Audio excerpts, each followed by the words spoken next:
I created this course about a year and a half ago, and we've just completed it now. So it really took 18 months to come to fruition.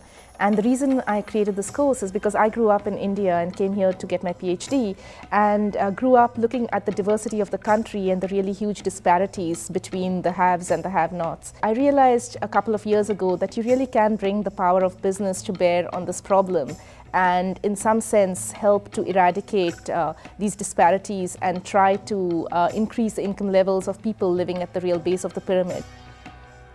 One thing that's really unique about this course is the partnership between Deutsche Bank and Columbia Business School. Without Deutsche Bank's support, we wouldn't have been able to fund the students' travel to India.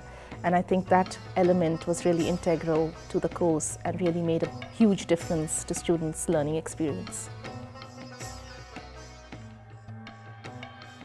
And the way I formulated the course was to create these projects with social enterprises in India who were doing all this work trying to get people drinking water, clean drinking water, trying to get small farmers good prices for their crop, things like that, trying to get hospitals that would serve the poor population.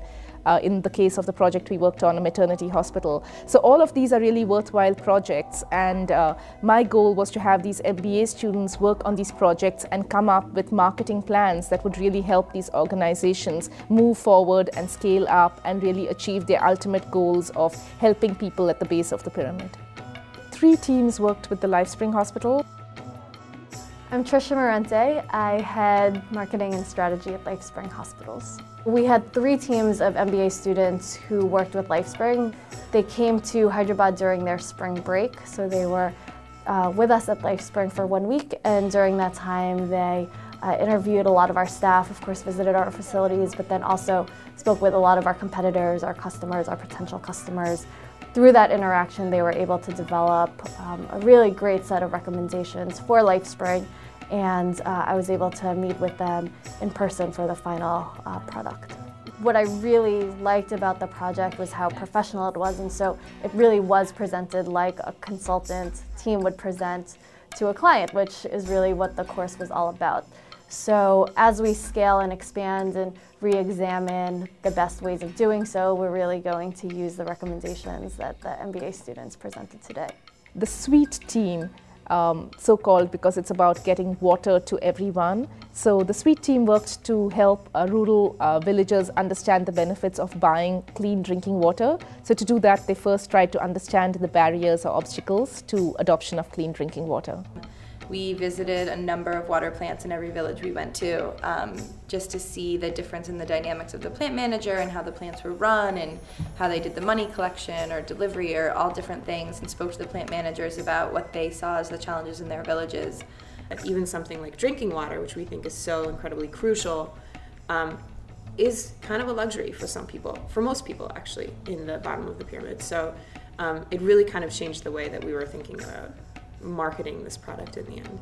I think one big takeaway from this experience for me was just how important it is to actually go there and kind of do the field research, and, you know, as Kat was talking about earlier, just seeing the culture, the environment, the experience, taking it all in, because, you know, we did the online research, we read articles, we read reports, but until you see it and you kind of understand firsthand the challenges that, you know, whoever your client is facing, it's really hard to come up with any sort of recommendations or understanding of the issue and how you're going to solve it. At the end of that month, which was the end of the semester, student teams presented their findings and their recommendations to their clients in India. So each team, usually through a video conference kind of format, met with their clients and provided their recommendations to them. I think the course was really successful, and the reason I say that is because I know that some of these project sponsors are already implementing some of the ideas that our student teams have given them. Another example of a really successful project is the LifeSpring marketing plan, and what the student team did is really look at different outreach efforts. So for example, having outreach workers, having events at a hospital when it opens, doing advertising on the back of auto rickshaws or buses or on billboards or anywhere else, and compare these different methods in terms of their cost effectiveness. So again, this is something that's a very tangible end product that LifeSpring hospitals will be using when they scale up and open hospitals all over India, because now you can see which of these particular promotional methods is the most effective and the most efficient at reaching your target market. A course like this is really difficult to pull off because it's not like every other course. It's not 12 weeks sitting in the classroom.